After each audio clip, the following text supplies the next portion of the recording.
This is a Librivox.org recording by J.C. Guan. This recording is in the public domain.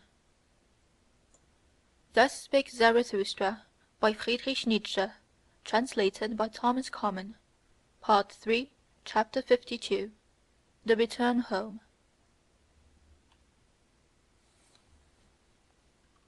O lonesomeness, my home, lonesomeness! Too long have I lived wildly in wild remoteness, to return to thee without tears. Now threaten me with the finger, as mothers threaten. Now smile upon me as mothers smile.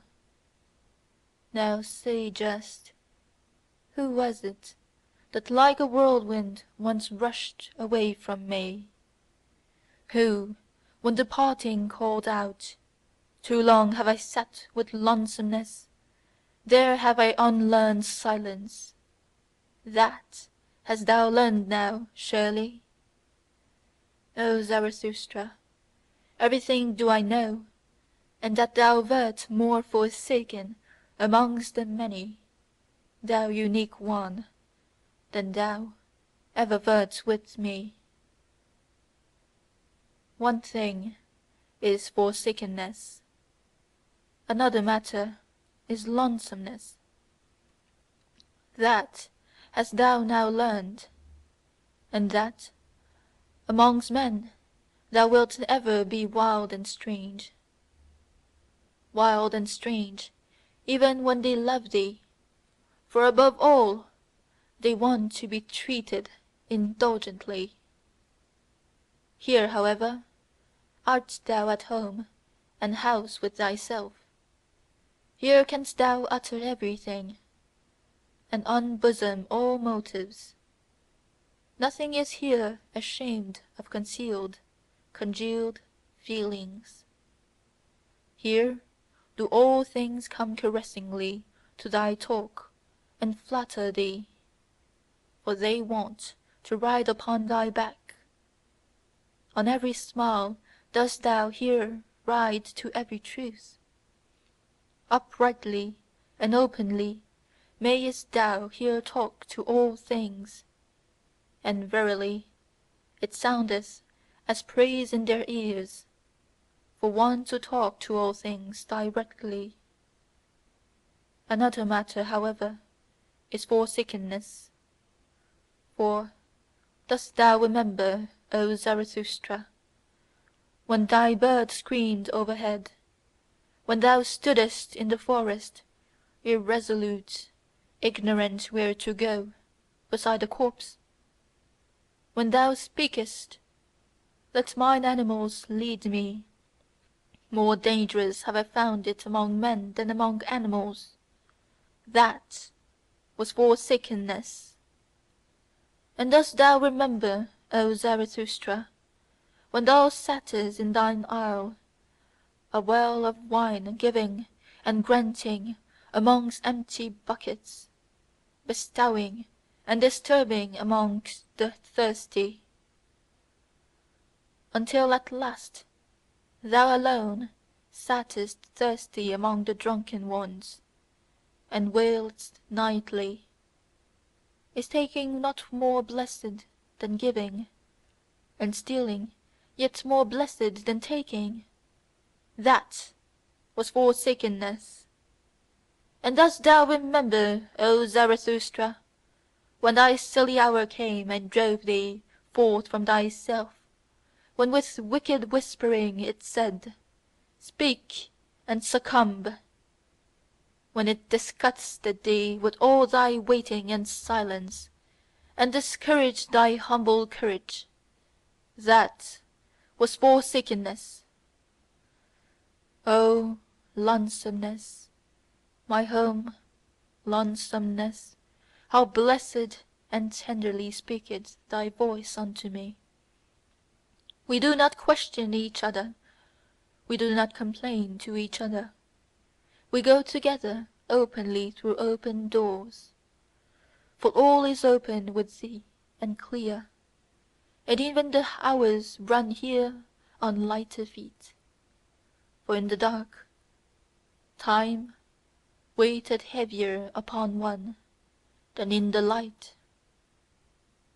Here fly open unto me all being's words and word cabinets.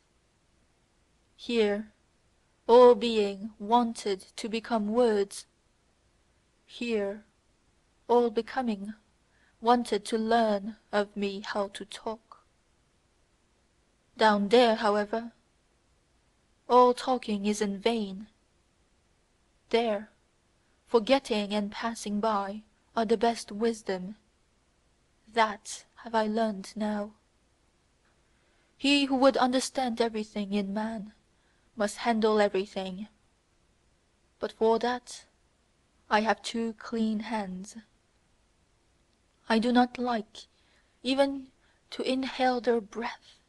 Alas, that I have lived so long among their nose and bad breaths.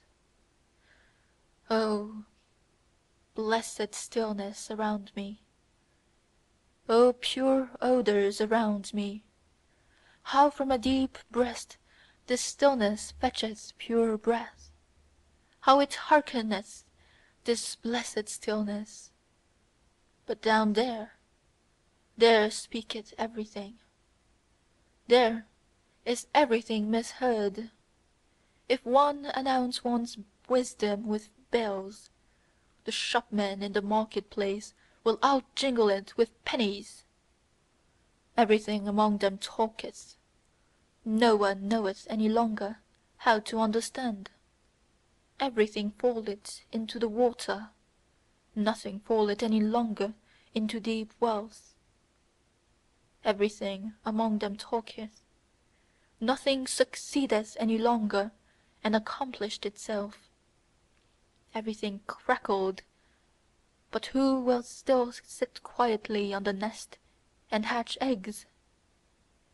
Everything among them talketh, everything is out-talked, and that which yesterday was still too hard for time itself and its tooth, hangeth to-day, out-champed and out-chewed, from the mouths of the men of to-day.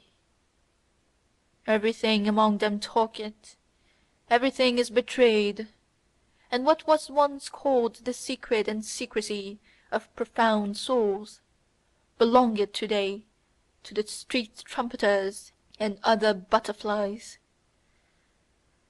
O human hubbub, thou wonderful thing! Thou noise in dark streets! Now art thou again behind me. My greatest danger lieth behind me. In indulging and pitying lay ever my greatest danger. And all human hubbub wisheth to be indulged and tolerated. With suppressed truths, with false hand and befooled heart, and rich in petty lies of pity, thus have I ever lived among men, disguised that I sit amongst them, ready to misjudge myself that I might endure them, and willingly saying to myself, Thou fool, thou dost not know them. One unlearneth men when one liveth amongst them. There is too much foreground in all men. What can far-seeing, far-longing eyes do there?